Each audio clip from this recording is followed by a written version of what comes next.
Welcome to Mex Moves, our weekly podcast on Mexico business and finance. This week we have a great interview with Jean-Michel Enríquez, partner at Creel Abogados, by many measures Mexico's largest corporate law firm. He's going to talk about the impact of the recent judicial reform on corporate law and its practice in Mexico, the opportunities and limitations of arbitration to sideline Mexican courts, a little bit about the polemic on upcoming likely changes to Mexico's amparo or injunction laws, and something on the Mexican legal business per se. And then Eduardo, how are you today, Eduardo?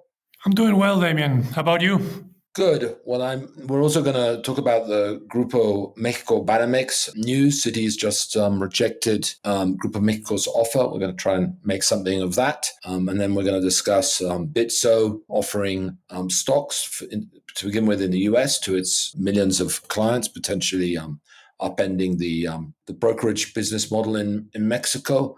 And then the paradox of lots of important investment announcements from the presidential palace from Los Pinos and declines in total investment in Mexico. So, Eduardo, what do you make of this decision by Citi to reject Grupo México's bid for 100% of Banamex? Well, it took them less than we had expected, I guess, Damian, to not appreciate what Larrea had to offer, I guess. I guess they decided that the option of selling 25% and holding the rest and do an IPO later that might bring in higher revenue, higher cash, out the possibility of just getting out of Mexico and selling 100% of its consumer banking business with other entities in Mexico.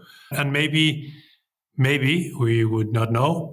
Maybe the government felt more in tune with Chico Pardo becoming the leader of that banking institution rather than Larrea, because of some of Larrea's aggressive moves or combating form that he faced with AMLO in the previous administration. I guess that's it, no, Damian? Or could Larrea come up with a higher bid and then try to derail this one again? What's your take? Yeah, I think there might be two other reasons. One is reputational.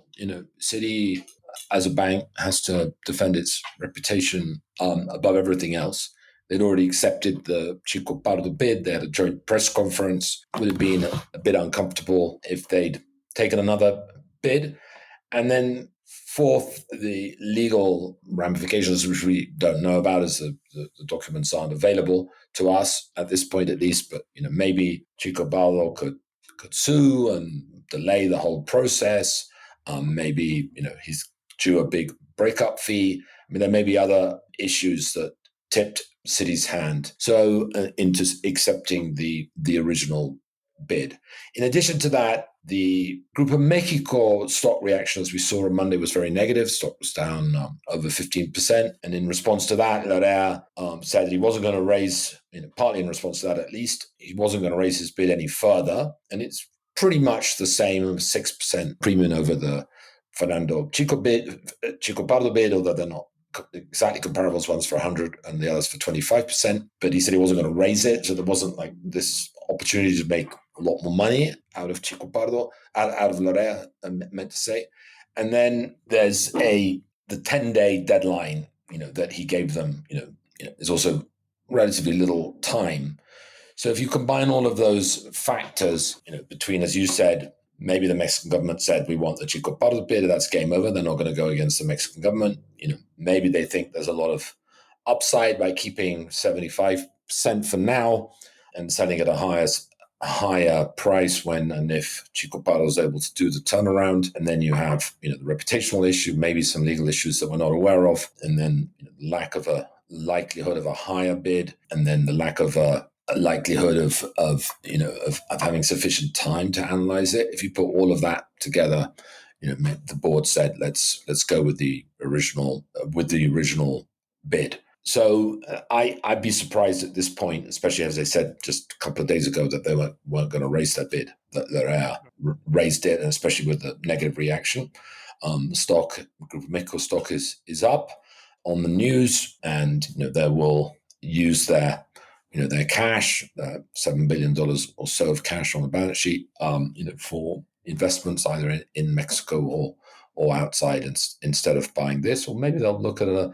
another bank less prominent to grow the financial business, which practically is non-existent at this point. So that's, I think, where we are now. Chico Pardo, along with the existing management, he's clearly going to work with them, certainly to begin with. He's got an important task ahead of him, which is to raise this ROE from 8% or so to the high teens. The easiest way to do that is to grow revenues and increase the credit portfolio. And if he does that, then and just keeps costs fixed, the efficiency ratio, which is sort of in the 60s, will automatically come down nearer to the 40s where other big Mexican banks are. And also it will help leverage up the balance sheet because Banamex is quite underlevered versus other comparable banks. And both those factors will increase the ROE. Now, it's not trivial. One would assume that Banamex's IT and systems, which is key in a bank, are not great, and that's part of the problem for their low efficiency ratios. It's not just that they hired lots of people at high salaries, because that's a problem that's relatively easy to fix.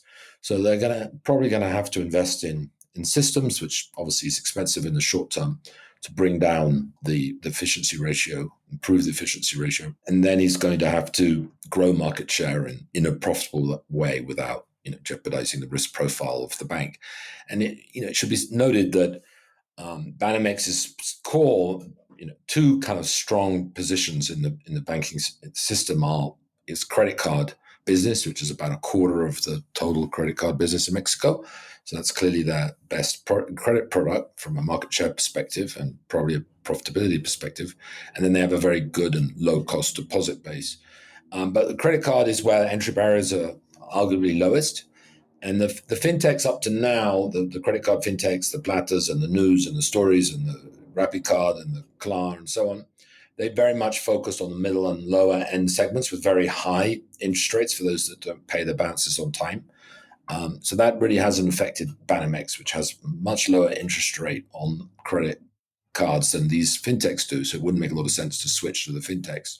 But the fintechs, especially New and Plata, I think will, in this next stage, will start to segment the market, and they'll come up with premium cards with lower rates, with more benefits, and they'll start to go after the Banamex audience. So the competition is definitely going to heat up, and of course you've got the existing competition from the incumbent banks. So if anyone could do it, Chico Pardo is the one. I saw he's operated with very, very few people. Adolfo Castro is the CEO, he's the CFO, he's the head of IR. As far as I know, he's also doing the cleaning at the Cancun airport. They have very, very few people running that, and it's been a huge success, of course, mainly because of the regulatory system for airports is very favorable to investors, but it's also been managed in a very lean way. And when he helped run with Carlos Slim in Bursa back in the 90s, it was also a very lean ship. So this isn't someone who surrounds himself with lots of bureaucracy and lots of people, takes decisions pretty quickly. If someone can help improve Banamex's efficiency, it's him and his sort of immediate team. And I would guess at this point the telenovela is closed. I'd see it difficult for Larrea to come back, and I don't think any other bank is going to come up, or any other financial group is going to try and make a bid.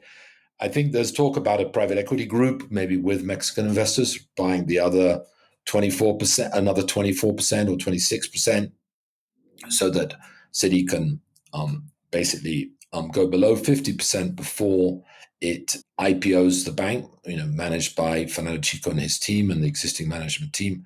So I'm sure all the big private equity groups will be taking a look at this, and will be kind of part of this control group controlled by Fernando and his family and his management team. And then you do an IPO. Probably you wouldn't be able to do an IPO. Would be challenged to do an IPO for 50% of Banamex. That would, even at today's price, that would be $4.5 billion. So maybe you do an IPO for 25%, and then a secondary sale after that.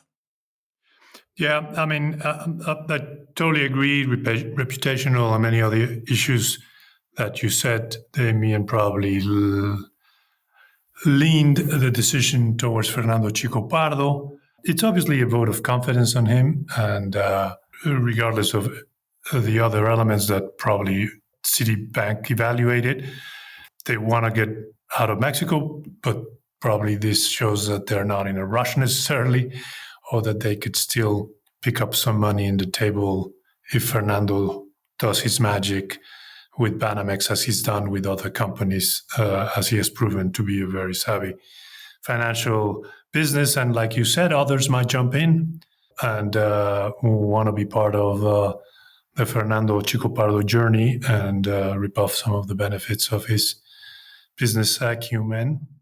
The only thing that I still have doubts is he didn't get any special voting shares, did he? I mean, we don't know if he has any special voting shares to take control of the institution. But I guess with Citi still holding the rest, that's a given. But I wonder what happens when the rest of the shares float. They haven't made it public, but I'm very confident that he has mechanisms in place, poison pills or other mechanisms to control to make sure that he's. I don't think he would put in, $2 billion plus without any guarantees control. But there are regulatory issues about having different share classes and so on. So that's probably going to take a little bit of time. Now, what might happen, just to finish off, is that we know that HSBC is also getting rid of a lot of its retail banking operations around the world, focusing wholesale, investment banking and trading outside its core retail markets. So wouldn't surprise me if HSBC sort of called up Larrea and said, do you want to buy my retail bank? HSBC would keep the wholesale part, I assume. And now it's not nearly the same as Banamex. So I suspect he won't be very interested, especially when he saw the stock market reaction on Monday.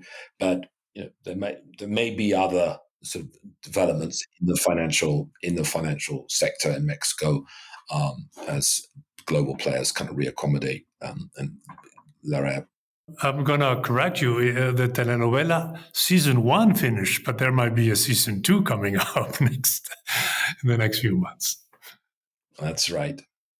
So let's move on now. Sounds good. Why don't we move on to Bitso? You had an interesting proposition to talk about this. Well, Bitso is, as everyone listening to this probably knows, it's the largest kind of crypto exchange in Mexico, and I think in Latin America. It has about 9 million users across Latin America, and about 70% of those users, I believe, are based in Mexico. So after GBM, which is the largest, now by far the largest retail brokerage in Mexico, they are the largest, if you want to call it, financial institution by number of client holders. But most of GBM's account holders are inactive. A lot of them came through this deal that GBM has with Mercado Pago, the financial subsidiary of Mercado Libre, where if you want to open a savings account, because Mercado Pago can't directly offer interest rates, they have an agreement with GBM to do that. Most of them are pretty inactive. So although there aren't numbers, it wouldn't surprise me if Bitso was the most active financial institution with retail investors in Mexico, at least top 3, along with GBM. And they've announced that they're going to allow through the app, give access to trading in US stocks, ETFs, and obviously continue to trade in crypto. And it's going to be commission free, basically following the model of Robinhood in the US. Now I think almost all retail brokers in the US are commission free. If you don't get advice and have a financial advisor, you basically don't pay for buying and selling stocks. In Mexico, that's not the case for the most part. I'll get into that in a moment. But the traditional kind of retail brokers, Actinver, GBM itself, have BBVA, Banorte, and so on. They tend to trade, charge customers either sort of 20, 25 basis points, depending which one you're talking about, to buy and sell stocks, whether they're in the US or in Mexico, or there's an asset fee, usually about 1% of assets, if they're getting the broker dealer to sort of advise them and execute on their behalf. So it could be quite a big shake-up. given where Bitso's client base is. There was a very interesting interview on Bloomberg in Linea's daily podcast with Daniel Vogel, who's the CEO and founder of Bitso, which goes into more details. He was quite sort of clear that in the US we're getting kind of a lot of regulatory certainty with the Genius Act on the approach to crypto, and in Mexico we're not, and that he was saying that where there isn't regulatory certainty, kind of implied Mexico, there isn't going to be a lot of investment. So there was a few indirectos, as they say here, against the regulatory approach. And I don't know if that's related to the Bloomberg also reported a couple of weeks back that Bitso was trying to buy the broker-dealer of Sei Banco, the bank and broker-dealer that was intervened by the Mexican authorities after the U.S. authorities had claimed that it was, potentially, or they were concerned that it might have been involved in money laundering with, Chinese companies and drug-related cartels, and they reported that, that Bitso was looking to buy it, and that would make sense because then Bitso could use Sei broker dealer license to offer stocks in Mexico, presumably commission-free, and in the US with this deal that they just announced today. In white paper today, Felipe Vallejo told the newsletter that it was now more efficient to look for a greenfield license and then reach this deal which they've just announced with a broker dealer in the US. So it seems that based on that comment, at least, that the effort to buy Sei Banco has subsided, fallen through. Although Felipe Vallejo did say that they might, they could consider that option in the future of buying another broker dealer. But clearly, Bitso wants to offer stocks and ETFs and crypto and other financial sort of instruments related to those, but to Mexican customers outside Mexico, where the majority of the trading happens these days, and in Mexico. In Mexico, may have to wait for them to get a greenfield license, which takes forever in Mexico, or maybe they'll go back to buying Sei, or they could even, but get the license of Vector, which transferred its assets and many of its people to Finamex, but not its license per se. But I think in addition to that, as we talked about before in this podcast, Bitso has a Bitso business offering, which is basically offering businesses access to its own stable coin and to its exchange to transfer money, seamlessly and no doubt almost costlessly between Mexico and the US, and also you could clearly be used within Mexico. Although Spay works very well, so there's probably no specific problem that you're solving on that. So Bitso's going to be a big player. It'll be interesting to see what GBM does. I mean, GBM has completely changed as a company, as a broker in the last 5 years. They used to be very high end, very institutional. And now they've become the largest retail investor. They took a big investment. I think it was $150 million from SoftBank in 2021, June 2021, which valued it that subsidiary at over of GBM it's a complex transaction, over $1 billion.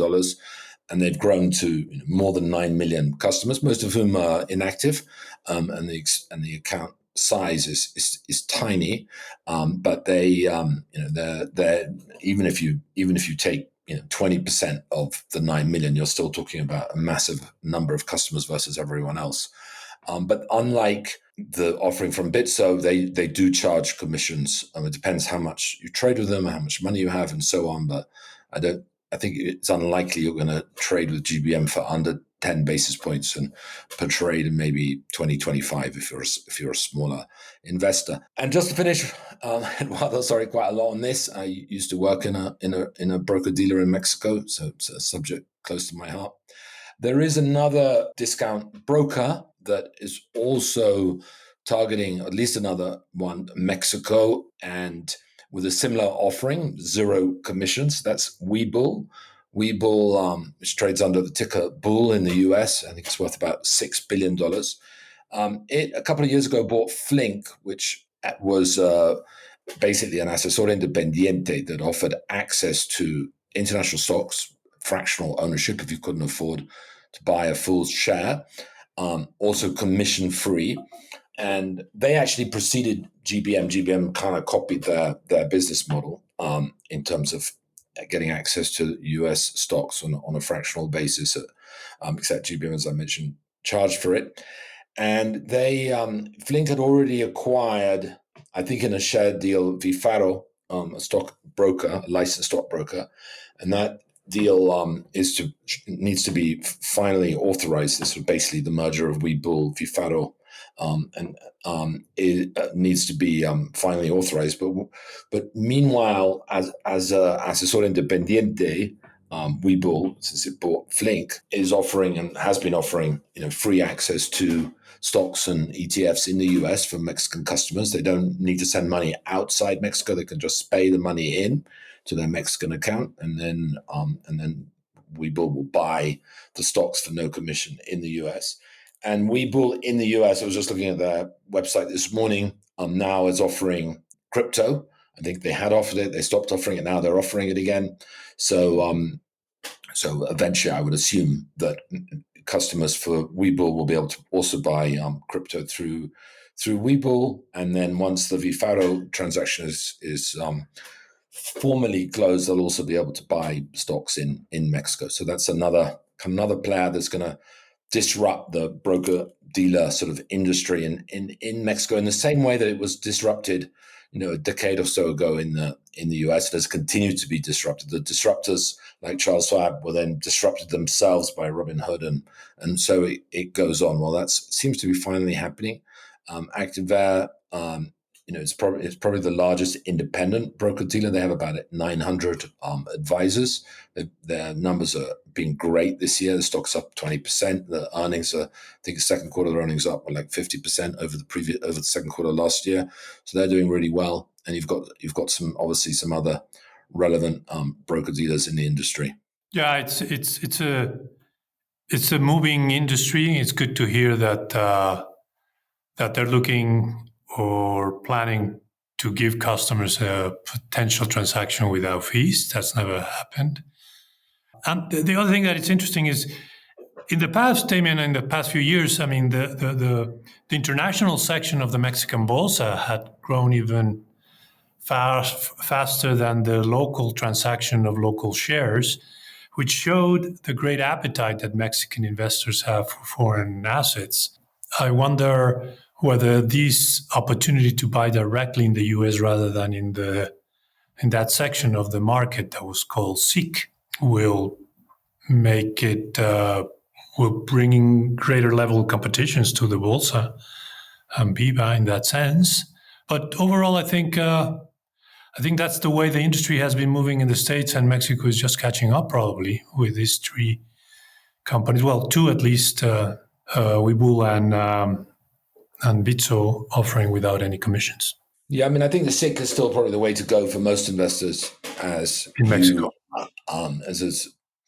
It's a bit unclear and probably not the moment to go into all the detail, but there are tax advantages trading through the SIC. You can still claim those tax advantages buying directly in the US as long as the company is listed in the SIC.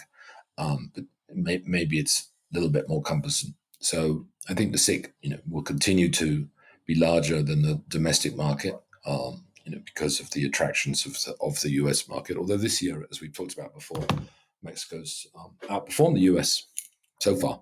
Correct. Moving on to Trump and his remarks with Carney at his side that he might want to do a free trade separately with each country. This has always been in the make or in the talks. We saw it when the USMCA was negotiated and signed. Eventually, it didn't happen that the three countries split up.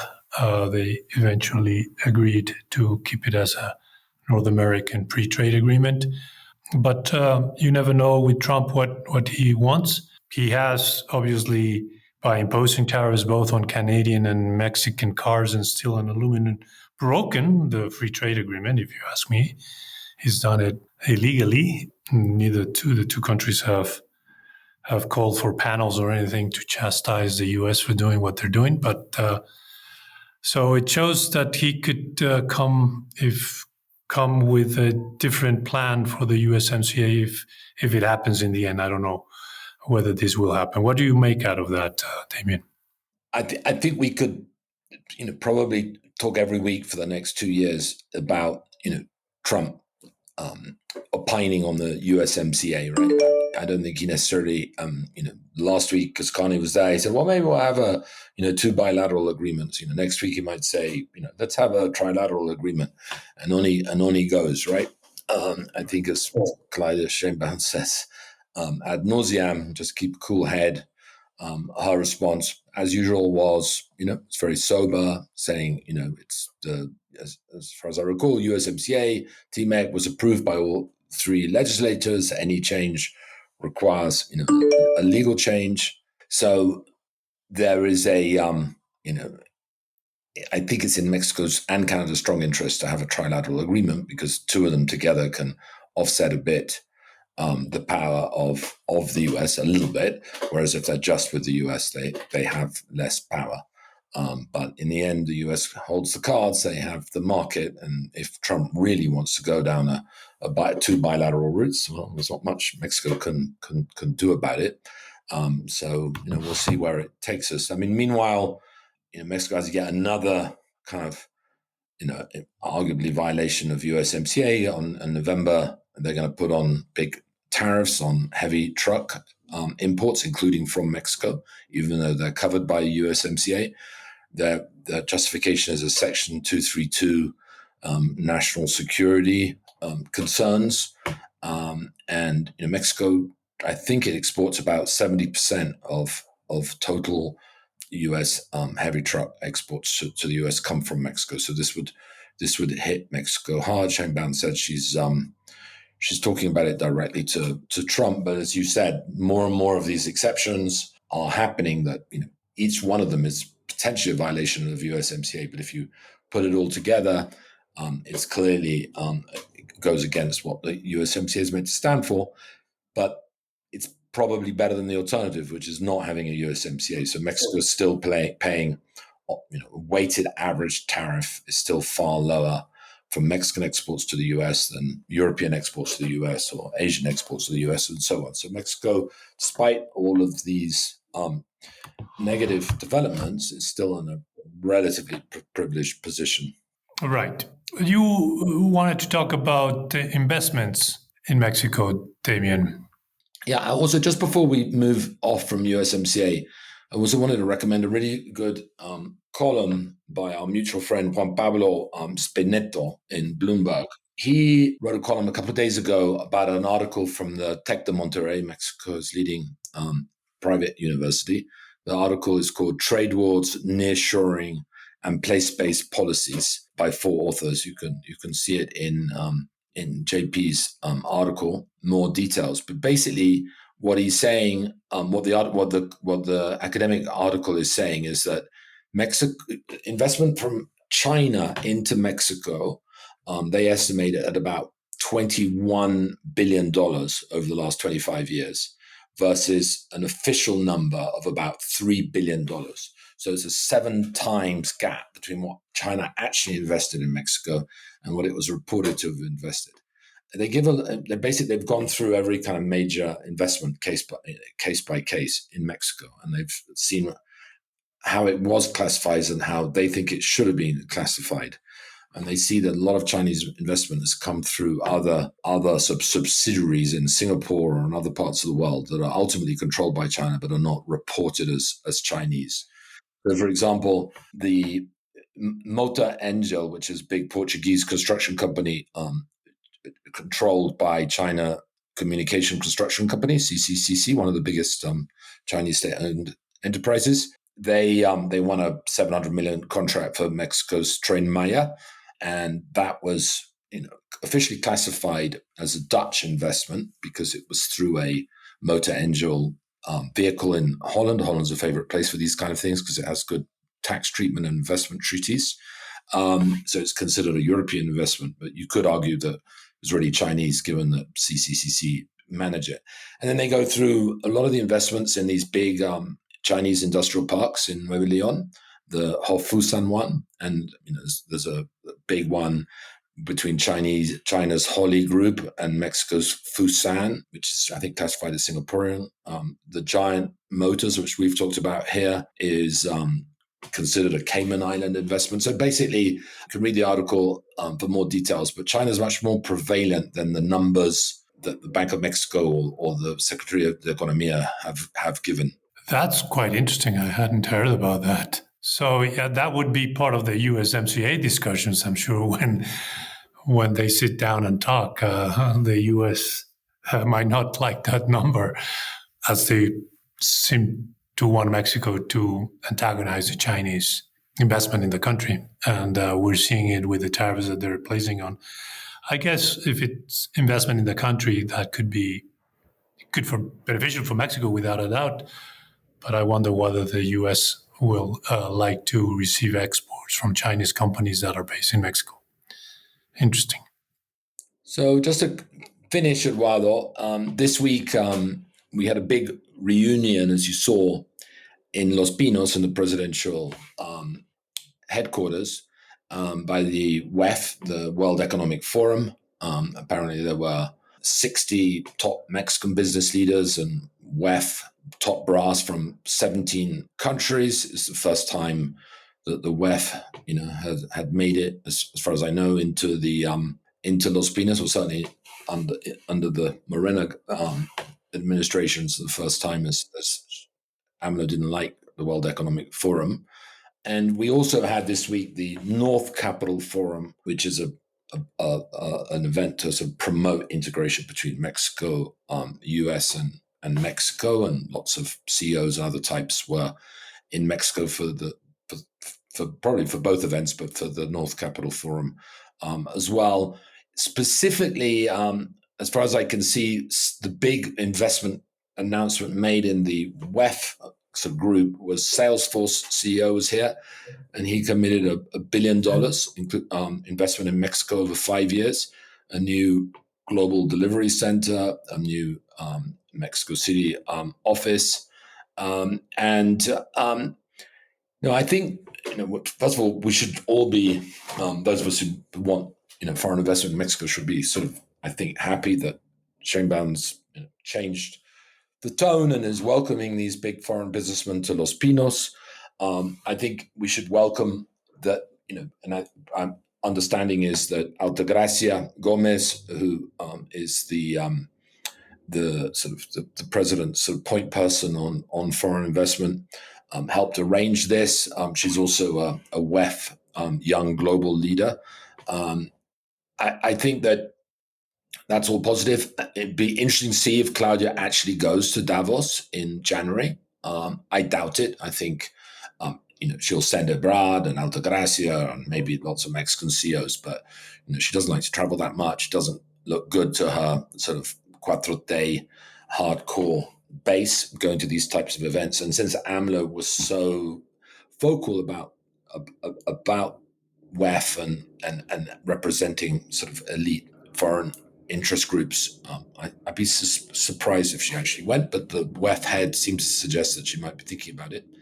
But then you get the contrast between these big investments. We've had a number. We had the Microsoft at a 1.3 billion one recently, and then the actual numbers. So the fixed investment, which includes domestic and foreign investment, it's the big negative data point out of Mexico this year. So fixed investment in construction, machinery, and equipment, I think it fell by 7% in the first 7 months of this year versus the same period last year. And so investment overall isn't doing very well. Foreign investment is a bit confusing because you have numbers both from the economy ministry and the central bank. The economy ministry tends to publish foreign investment announcements, and those will look very good in the second quarter, $34 billion. But then if you actually look at the central bank numbers, which is money in fact coming into the country, Bank of Mexico numbers were a lot less positive. There was only 10.8 billion of new inflows, and 11 billion were reinvested profits. So you're seeing most of the foreign investment in Mexico coming from profits of foreign companies in Mexico that are just reinvesting it. Companies like Santander or BBVA or General Motors and so on. Yeah, the numbers are always very large and upbeat, but then the reality of the statistics in terms of fixed investment, like you said, are much less promising. So we have a misconstrued narrative, I would say, in that arena. And overall, for Mexico's growth prospects, the numbers don't look very promising for the future, I would say. And even in the present, we are seeing Mexico growing, but at very, very minuscule rates that are highlighted sometimes because we're still on positive terrain, but it's not enough for a country of the size and its population. So we'll have to wait and see what happens there. Yeah, but I mean, I think it's good that they're doing their best. Numbers could be even worse if they weren't receiving all these CEOs and buttering up the WEF and maybe going to the WEF. So it's good that they're doing it, but the hard numbers, which reflect, I think, more Trump than anything else, as we're going to hear from the Jean-Michel Enríquez interview, also reflect, to some extent at least, I would imagine, some the government policies in the energy sector, the judicial reform, and other things that we've talked about. So it's good that they're talking about it, but in the end, investors will focus more on actions than words. And even if the words are very encouraging, some of the actions have been less so. It's a real pleasure to have with us today Jean-Michel Enríquez, partner at Creel law firm, probably Mexico's top corporate law firm by revenues, partners, clients, however you mix it up. Jean-Michel, how are you today? I'm doing good. Thank you very much, Damian. Pleased to be here. It's our pleasure. So, Jean-Michel, why don't we just kick off with the judicial reform and the impact on the corporate law in Mexico? A year ago, obviously, roughly a year ago, there was a big sweeping kind of overhaul announced. Then we had the judicial elections, and now the new judges, for the most part, are in place. And I guess my question is, there was a lot of polemic, a lot of concern, a lot of nervousness during this whole process. When it first was announced, even the peso moved quite sharply for that and other reasons. What has actually, if anything, what has actually changed from the perspective of a large foreign company operating in Mexico or a large Mexican company? Right. No, that's obviously a very good question. So no doubt, I mean, the amendments or the reform is really the technical word that was put in place and voted upon last year and implemented during the first half of this year, and aspects of it continue to be implemented. Obviously, is a very significant change to the legal framework that applies in Mexico to across the board, regardless of whether it's the business community or just individuals. I mean, it's a complete overhaul of the way the judiciary is established and the way it operates. So needless to say, the changes were closely monitored by the clients that we served because they understood that the outcome was going to potentially affect the way they structured transactions and mostly enforced agreements that they entered as part of their ongoing operations. So no doubt it created uncertainty, let's call it. Now, clients have kept, to a large extent, even keel in terms of not panicking or jumping to conclusions. I think they've been monitoring the process, and the process now is one where the new judges have taken office, and are beginning to take charge of the courts. And I think that so far it's pretty much business as usual. You have new courts, new judges rather, but essentially the courts, the staff in the courts, the clerks, et cetera, they pretty much remain the same. So, we talk to our litigators at the firm, and what they're telling us is that they really see no substantive change in the way the courts are, operating. Again, judges are new, but the process seems to be pretty much the same. I mean, it's early on in the process in terms of them, again, taking control of their respective courts. But so far, it remains pretty much the same as it was in the past, which was not ideal. I mean, prior to the reform, the judiciary was, at best, not the best. And I think whether it's going to be the same, worse, or a little better is still to be seen. So I think it's a process that clients continue to monitor.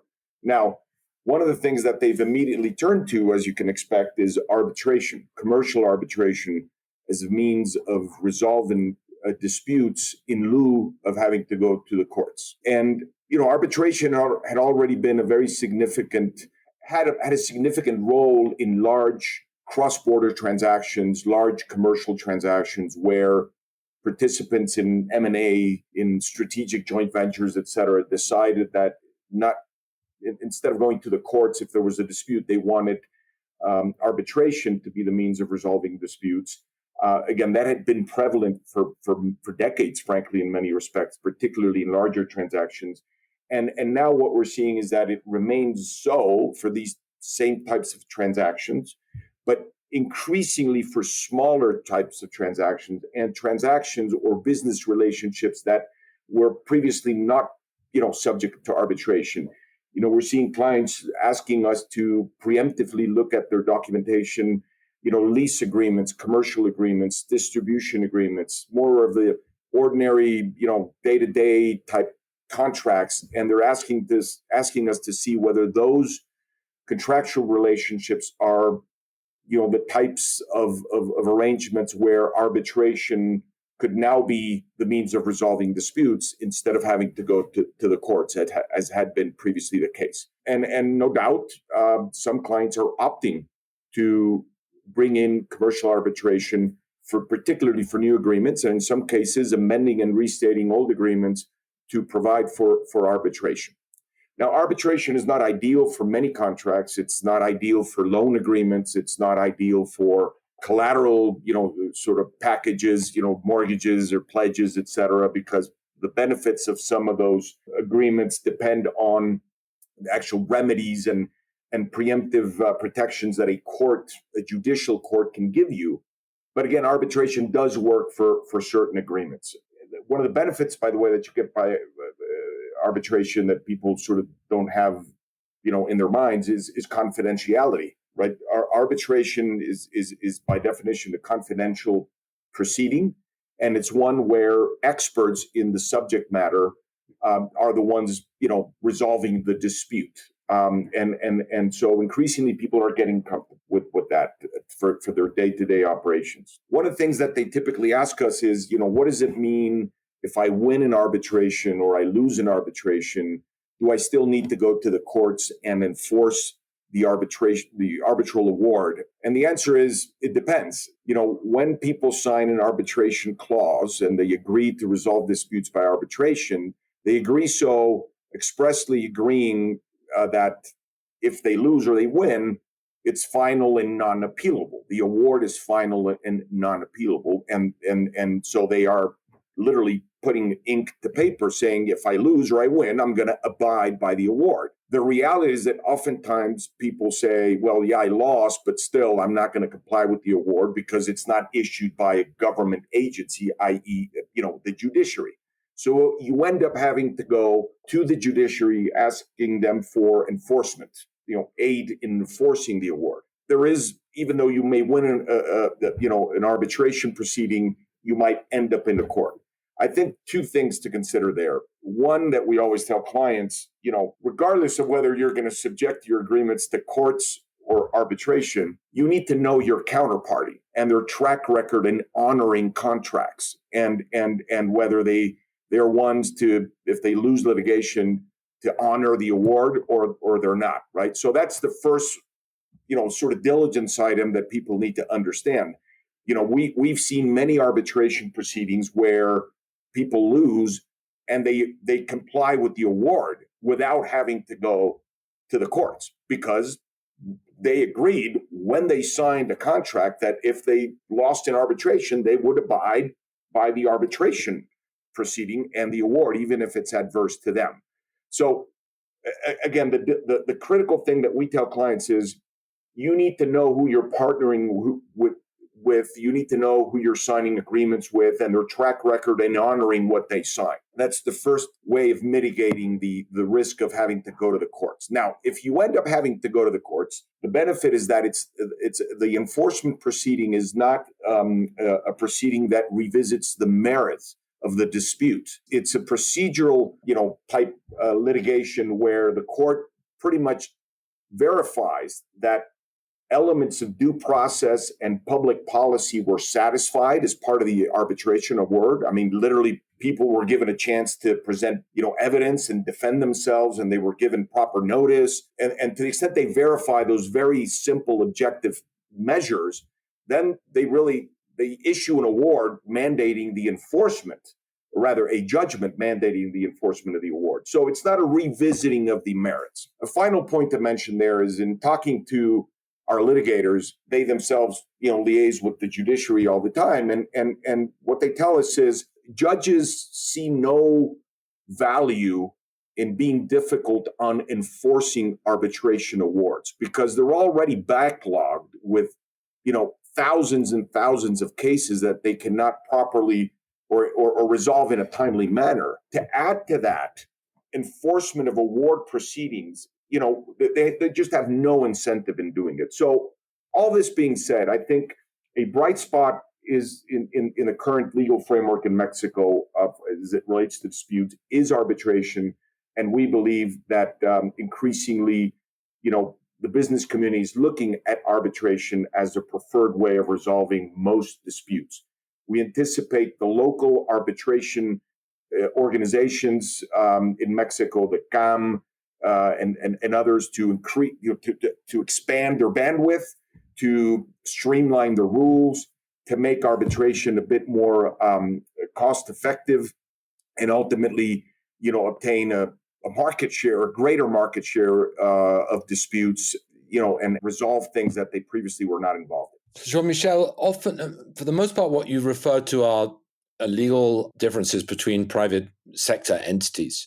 But sometimes and often the differences between a company and the public sector, or the government, or some arm of the government, like a parastatal enterprise. It's early days yet, but do you think that we may see, or we are seeing, important changes in the judiciary adjudicating between a private sector entity and a public sector entity? Do you think that's going to change a lot, or do you also think we're going to be within relatively narrow kind of margins of change that we've seen with respect to differences between private sector parties? Well, I mean, I think, so far it's been pretty much the same.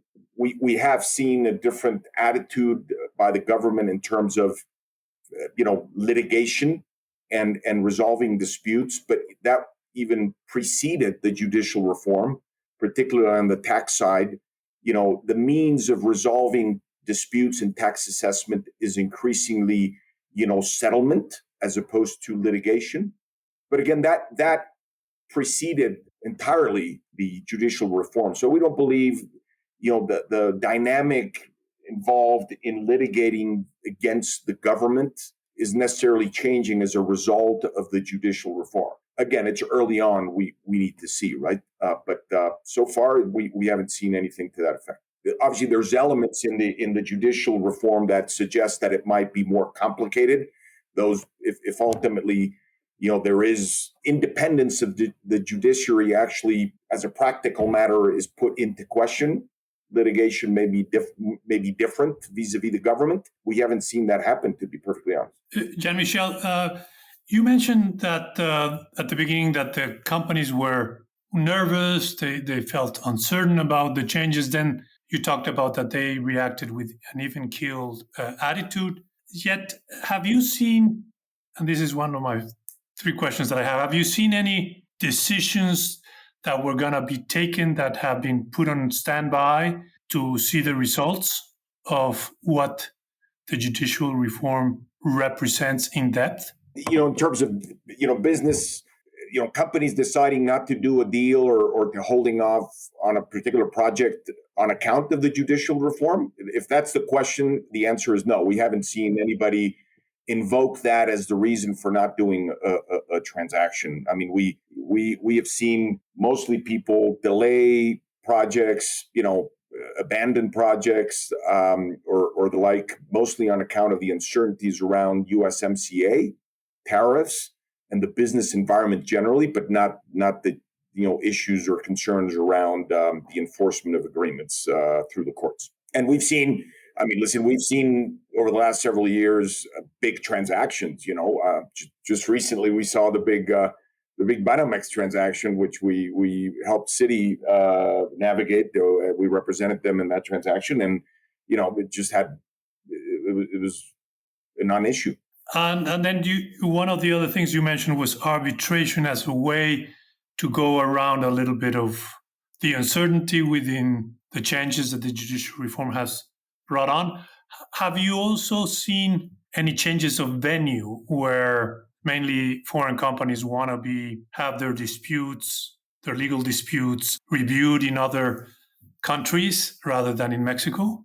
Yes, that's a good question, and the answer is yes. I mean, if you go back to the 90s when we were doing deals, it was a time where most international companies, at least in connection with large deals, insisted on having New York law govern transaction documents, and in some cases to have New York courts or at least arbitration, outside of Mexico be the means of resolving disputes. Over time, as the legal community became more sophisticated in Mexico, the laws were improved. That's the substantive laws. I mean, it became the opposite. The very large majority of transactions were governed by Mexican law without any point in contact to New York, even where you had foreign investors doing business in Mexico. Now we're seeing it's a little bit back to the past, but not. It's not a complete shift. I mean, we're seeing some people again advocate for New York law and New York courts in some cases, but the vast majority still continue to be governed by Mexican law with commercial arbitration. And I would say maybe 50% of the time, perhaps a little more, the venue for arbitration is outside of Mexico, be it New York, Miami, Madrid, in some cases Toronto. So that continues to be prevalent, I would say. But no doubt there's been a renewed idea of some types of investors to want to bring back New York law. It's like sort of looking at like 1980s or 90s. Yeah, going back to the future a little bit. But and then one more question before I hand it back to Damian. What can you tell us about the changes in the amparo law, the injunction law, if that's what the translation is? They haven't been approved. There's a bill. Okay. There's a bill that has a significant impact on the way amparo works, but it's still being discussed. And what we hear is that some of the more troubling elements of that bill are being discussed substantively, and we believe that ultimately it's going to come out the right in the right way. Issues around injunctive relief, etc. I think will come out the way they should, right? If you want amparo to remain effective. So I think it's a moving target. It's a natural, given the very profound changes that took place in the judicial reform last year.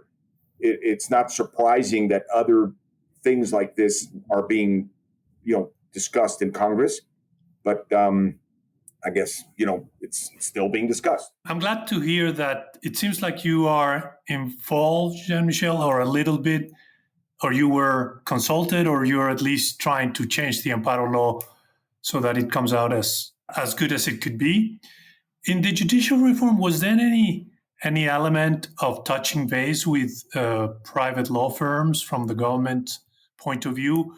And now that it's been implemented, I think the Mexican bar, the various bar association and lawyer associations, were vocal in expressing concerns through institutional channels, and we like others expressed our views on specific elements of that reform, and it's incumbent upon the legal profession to be involved. It's part of our duties, right? Now, whether we were successful or not, it depends on who you ask. But I think definitely we as a firm want to institutionally, advocate, when asked. We were not specifically asked by the government as a firm. It was the legal community that, as a group, as a profession, we again expressed various opinions through various organizations, and that's what we did. Do you partly agree with the executive sort of thesis and Morena thesis that and a thesis of many lawyers out there, that the amparo was being abused by certain private sector elements to avoid their tax responsibilities or other legal obligations that they were under?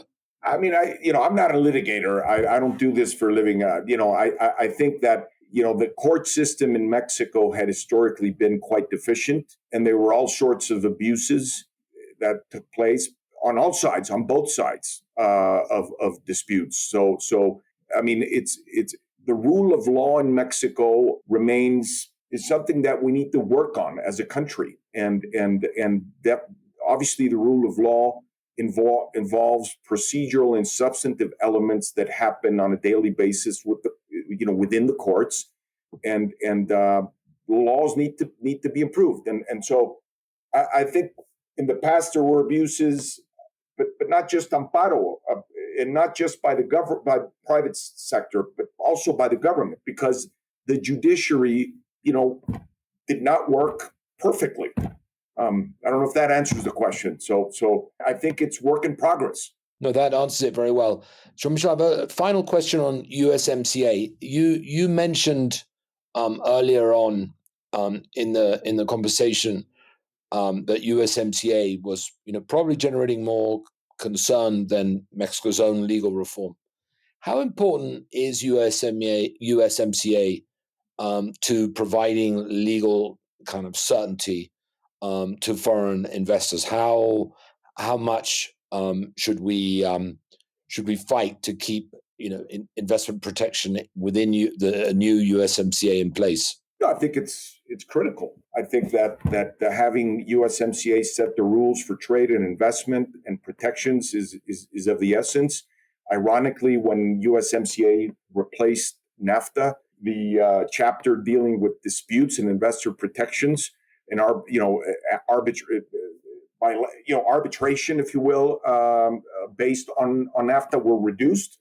So it used to, NAFTA was a more robust instrument for investor state arbitration than USMCA is. I'm curious to see whether that will change with the whatever ends up being renegotiated in the next couple of years. But I think that our clients, our international clients, definitely draw comfort, and it's an important element to their investment thesis to see what types of protections they have under bilateral or multilateral investment treaties. No question about it. And then I think that what's creating most uncertainty on the USMCA front is actually not that, by the way. It's the tariff element. It's the issues around non-tariff barriers, entry, rules of origin. Those things are the ones that are affecting the investments, not so much the protection element, if you will, of the treaty. I think that revisiting a little bit of the judiciary or the questions around the judicial reform, we believe it's critical to form views on it based on facts. And what I mean by this is we have new laws, we have new courts. It's important to give the new laws and the new courts the benefit of the doubt and not jump to conclusions, okay? it's very easy to jump to conclusions based on, ideological and rhetorical issues, and there's surely elements that should give us pause in the judicial reform, but not all of it is concerning. And by the way, we came from a place that was not good, so we have to allow it to be implemented and then form a view.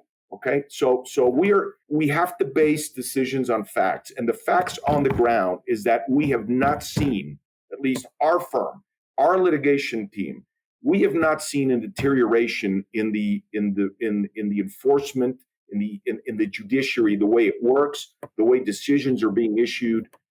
We're just not. So we are, cautiously optimistic that this may be for the better.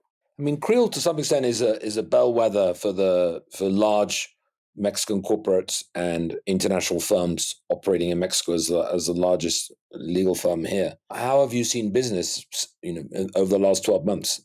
I mean, we're, knock on wood, we're quite active because we're full service. Some areas, are perhaps more active now than they were in the past, et cetera.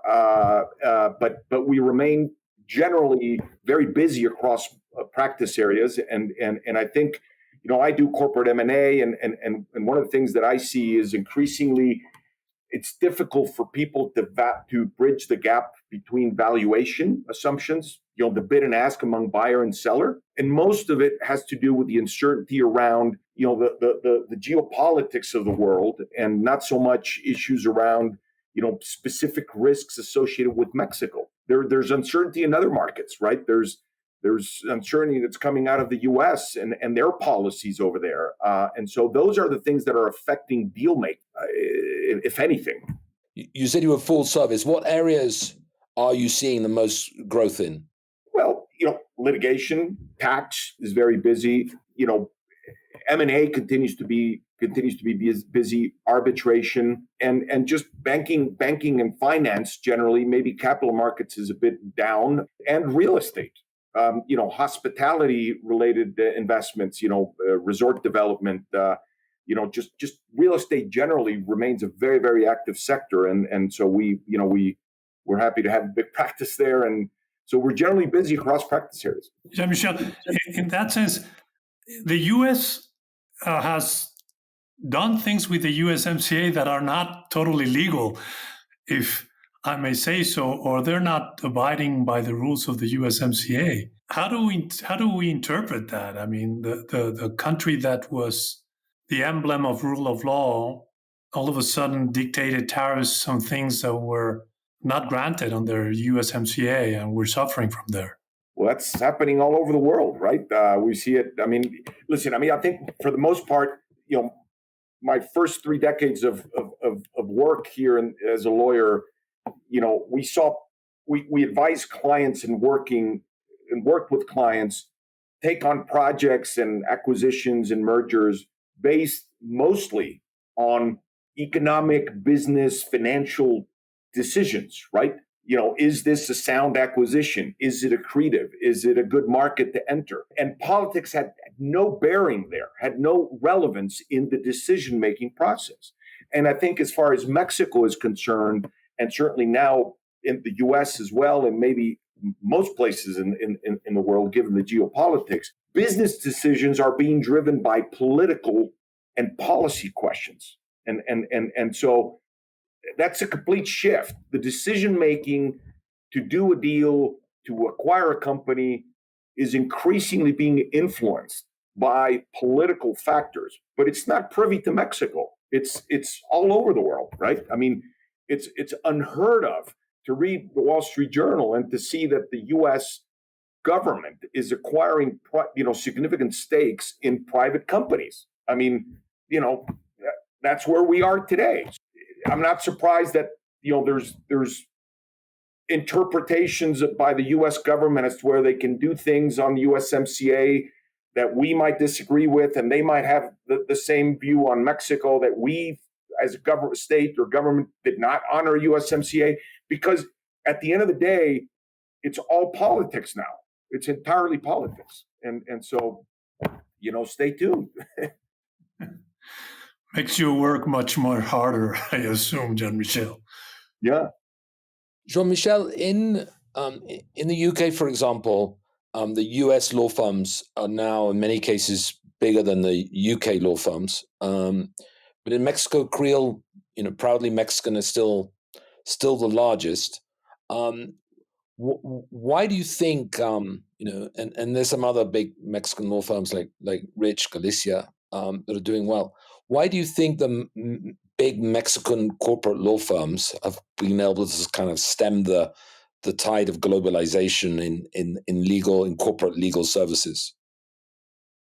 Well, that's a very good question, and people don't know that there's actually around 60 international firms that have an office, and in some cases a significant practice in Mexico. So it's been decades that we've been, cohabiting with large international firms, and I think that we as a firm have always believed in the independent firm, in independence as the best model to recruit the best lawyers and to ultimately provide the best quality of lawyering. And for us, as long as we are able, as one of the quote unquote national champions, to attract the best lawyers, are able to deliver the best quality of lawyering, we will be able to get the best clients, and the best client matters. That's our thesis. Why some firms have been more, international firms have been more successful than others in creating a Mexican platform, I think it depends mostly on the lawyers that they've been able to recruit within their organizations. It's ultimately about the quality of lawyering. Whether you have an office here, there, or, are bigger than the other law firm is really not necessarily a strategy or the differentiating factor. It's the quality of lawyering. And we don't believe, we believe the best quality of lawyering is dependent on remaining independent in our market. And how do you do that? I mean, everyone wants to hire the best lawyers, right? Everyone wants to hire the best bankers, the best accountants. How do you go about getting the best lawyers? Well, I think by having the best clients. And you have the best clients because you deliver the best service, and they are repeat clients. One of the things that we pride ourselves in, we're going to be 90 years old next year, since we were, founded as a firm. And you look at our roster of clients, and there are, tens and tens of clients that have been with us for decades. And many of them are, the private equity sponsors, the sort of the firms that are repeat, clients, and they like the way we provide the service and our approach to this. And if you're able to constantly have interesting work for interesting clients that demand sort of first of their kind structures and legal solutions, and you're able to deliver, then lawyers, when they go to law school, they want to work here. Plus, you pay them well, and you give them a nice place to work, a good environment, and it sort of becomes a virtuous model. Now, we as a firm have a very distinct model relative to our peers in Mexico. We operate under a modified lockstep system, which is collaborative in nature. Our cornerstone principle is that the client is the firm's client, not the partner's client. And so that allows us to create institutional relationships with clients that transcend the partner or the partners that over time have, rendered services to a particular client. And people like that about us, meaning, law students like a firm that has an institutional approach with a long-term perspective, as opposed to more of an eat what you kill, type model. And so that links itself to our ability to institutionally relate to clients over decades. Jean-Michel, in that sense, and this is in everybody's mind, is AI, I think you already answered the question, but how does AI play into it? Increasingly, I mean, we definitely have a number of AI tools, and we're understanding how to work with them and how they can add value to the way we render services and advice to our clients. I think it's still in the beginnings of what it ultimately may end up representing for law firms. I am of the view that it'll inevitably transform the business model of corporate law firms.